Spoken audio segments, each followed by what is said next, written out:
Hello friends, welcome back to my channel. My name is Natalia Leigh. I'm an indie author and freelance editor, and welcome to the first video in my new office. So if you haven't seen it already, I did a total office makeover and I did like a very brief little office tour. I could do a full office tour if you guys are interested. You can always let me know. But if you didn't see my office makeover, I will have the video linked down below if you want to go check it out. So welcome to my first video in my new filming space. Today's topic is white room syndrome. This is something that I have briefly mentioned in previous videos, but I've never gone into much depth about what it is or how to fix it. And I recently, only a couple days ago, this poll was not very long, I recently put up a new poll in my community center to find out what video you guys wanted to see today. And overwhelmingly, you guys voted for white room syndrome. Over 43% of you voted for this video. So I hope you enjoy it. I hope you learn a little something. Grab yourself some tea and let's get started.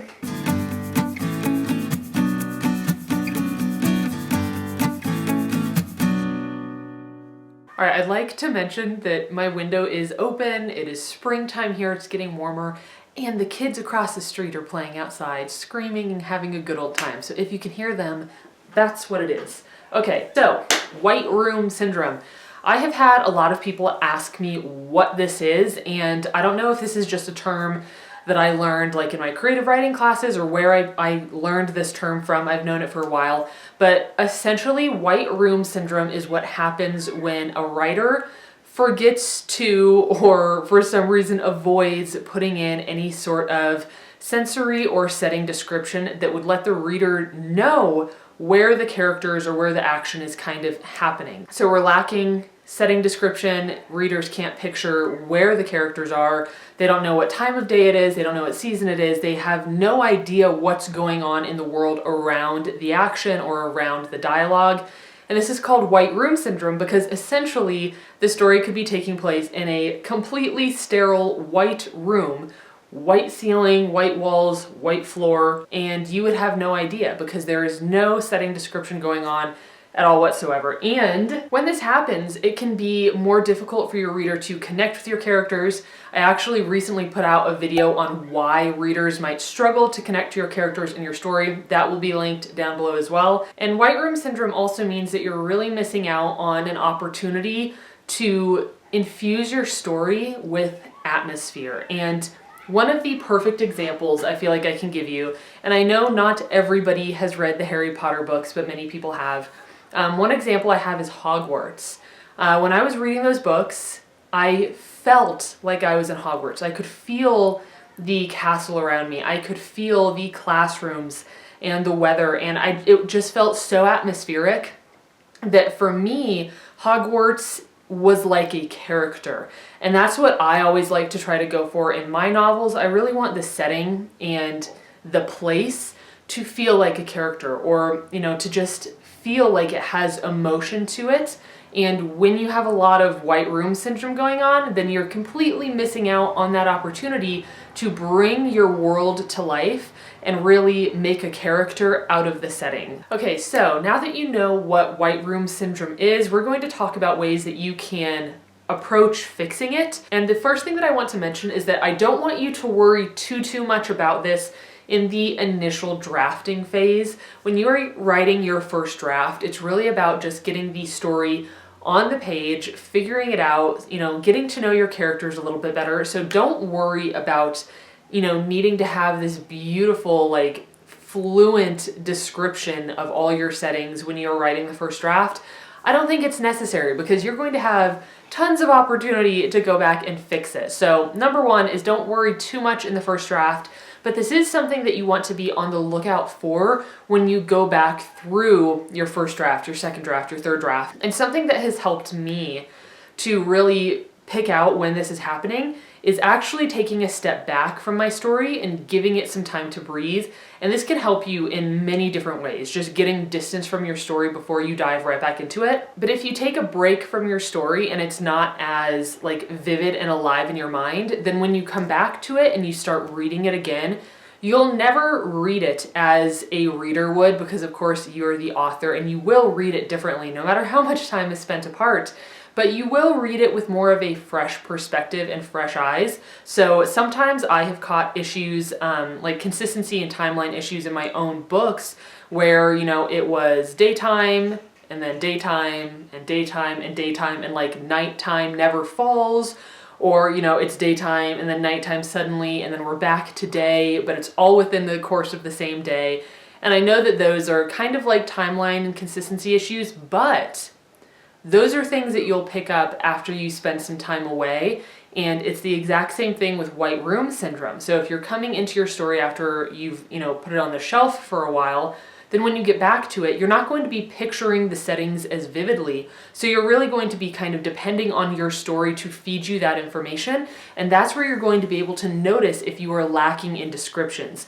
If you are reading your own book and are even, you know, if you are struggling in any way to place your characters in a setting, you know, time of day, season, etc., then you might have some white room syndrome going on in your novel. And, you know, highlight those scenes, bust out your like red pen or your yellow highlighter and highlight all that and make a little note to add more description on your next edit. Okay, so my second tip is to use all of your character senses. And this is also going to be a little bit of like the show tell thing that I have mentioned in a ton of videos because of how important it is. But use your character's 5 senses to bring the world to life around the reader. Now, there are always going to be those little bits of description that come across as telling because you're just trying to describe the setting to the person who's reading, and a little bit of that is okay, but if you can use your character's 5 senses and bring the world to life, that is going to feel so much more atmospheric and so much more immersive than just giving your readers, you know, a whole novel of here is what the setting looks like. I think there's a really, what is that quote? There is a super famous quote that is like perfect for this. And it's, don't tell me the moon is shining, show me the glint on broken glass. That is such a perfect way to describe using show versus tell to bring the setting to life. Don't just say the moon is shining. Maybe your character is standing next to a body of water, a lake, and they're noting the reflection of the moon in the water or the reflection of the stars on the water. Not only are you telling us it's nighttime, it's a, you know, there's a clear sky so your characters can see the moon and the stars, but it's also really dragging the reader into the story because now the moon isn't just shining. The moon is shining off of the still surface of a lake, and they can picture that and they can feel what it's like to be standing beside a lake at nighttime. So it already brings the story to life so much more than just saying the moon is shining, and a hell of a lot more than if you were doing white room syndrome and didn't even tell us what time of day it was or that there was a lake there to begin with. So tip number 2, use your 5 senses and really bring the world to life through your character's perspective. All right, my third tip, I kind of briefly mentioned this in the last one, but that is do not give us a ginormous chunk of description right at the beginning of a new paragraph, right at the beginning of the story, you know, right at the beginning of a scene shift. I see this quite often because especially for writers who struggle with kind of naturally and organically weaving description into their narrative, if they're like, okay, I really want the readers to picture this, but I don't know how to weave it in, I'm just going to give them this gigantic chunk of description, they can picture it, and then we'll just get on with the rest of this scene.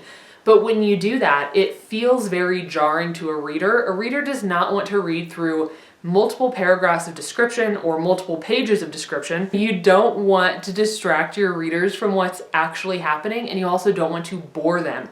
So instead of just slamming that gigantic chunk of setting description right in the beginning of a new scene or a chapter, take all of that and break it up and weave it through that entire scene, weave it through that chapter so that it feels like it's happening kind of subtly and more organically. And again, your character is interacting with the world and showing it to the reader rather than just saying, hey, here's a big description, get it in your head, because now we're moving on. So that is tip number 3. Tip number 4 is like a small one, and it's also one that I've kind of briefly mentioned, and that is to not just focus on the physical setting and what is immediately surrounding your character, but also think what time of day it is, what's the season, what is the weather like, because those things play quite a large role in our daily lives. Whether it's raining or snowing outside or it's blistering hot, that's going to impact your characters in different ways. And this is something that I think is so much fun to weave into stories. I know that with Song of the Dryad, I really was going for kind of like a magical, whimsical, fairy tale forest vibe. And I really liked to write about the autumn and the rain and, the leaves falling off the trees. And I loved that. And for me, that was my way of bringing autumn as the season to life. Now with Pistol Daisy, you can see back there, available for pre-order now. Link in the description if you haven't already pre-ordered it. For Pistol Daisy, this story takes place in the summer in the dusty west, kind of in like southwest Colorado. So it is a very different setting, and I've had to bring it to life in different ways. It's definitely not the magical, whimsical leaves falling as Charlotte is walking through the forest kind of thing. It's very much like dusty boots and cloudless skies and kind of the dry plains. And again, it's that feeling of summer and the feeling of, August and September out in the dry plains, and how that influences the story and how I'm bringing it to life. So when you are writing your setting description, do not forget your timeline, how much time is passing, but also don't forget to let us know kind of what the season is, what time of day it is, and what the weather is like, if you feel like that will help bring your setting and your scenes to life. All right, my fifth tip, and probably my favorite tip in this whole video, because this is something I love to do, is to make Pinterest boards. Especially if you are struggling, if you are somebody who struggles to write setting description, or maybe something that I've struggled with sometimes is knowing, okay, I want to write about, a saloon, let's say, for Pistol Daisy. Like, I want to write about an Old West saloon.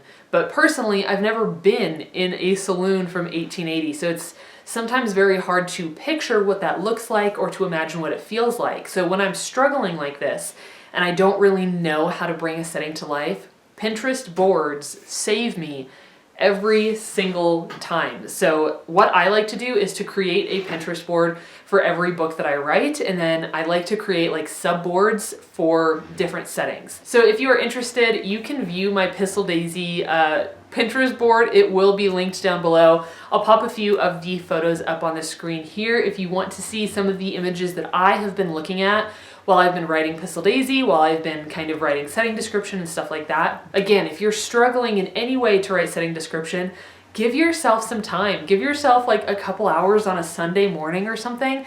Grab your cup of coffee or your cup of tea like I have today and create some Pinterest boards. And not only will it help your writing, but it's one of those things that for me kind of brings the spark back for a story. It is so easy to lose interest in your stories and to feel like you just want to go chasing a different story and try something new. And whenever I start feeling like that, if I pull up my Pinterest boards and I start looking through them, it really gets me excited for the story again. It gets me excited for the setting and for the world that I'm writing in. So not only can Pinterest boards help you with writing setting description, but they actually might also be helpful in terms of keeping you focused on your project, keeping inspired for your project, and motivating you to continue working. So Pinterest for the win. If you don't already have Pinterest boards, I highly recommend that you go and start one like right now. All right, everybody, so that is my take on white room syndrome. It sounds like a big scary thing, white room syndrome, but really it's just a lack of setting description. And there are so many ways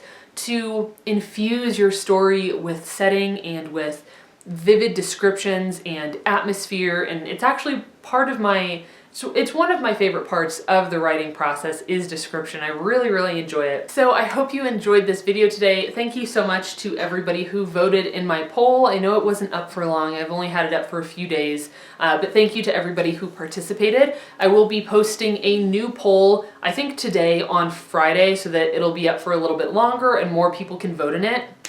Of course, if you have any requests for content, make sure that you are leaving them in the comments down below. I am definitely reading all my comments and I'm trying to respond to as many as I can. So if there's anything you've been struggling with, in the writing process, in the publishing process, anything like that, let me know in a comment down below and I can add it to my list of videos to film, because I want to make sure that I am giving you guys the content that will enable you to write better books and publish better books, because that really is my hope and my goal for this whole channel. So thank you guys so much for being here. I have selected all of my ARC readers and I will be emailing you guys shortly.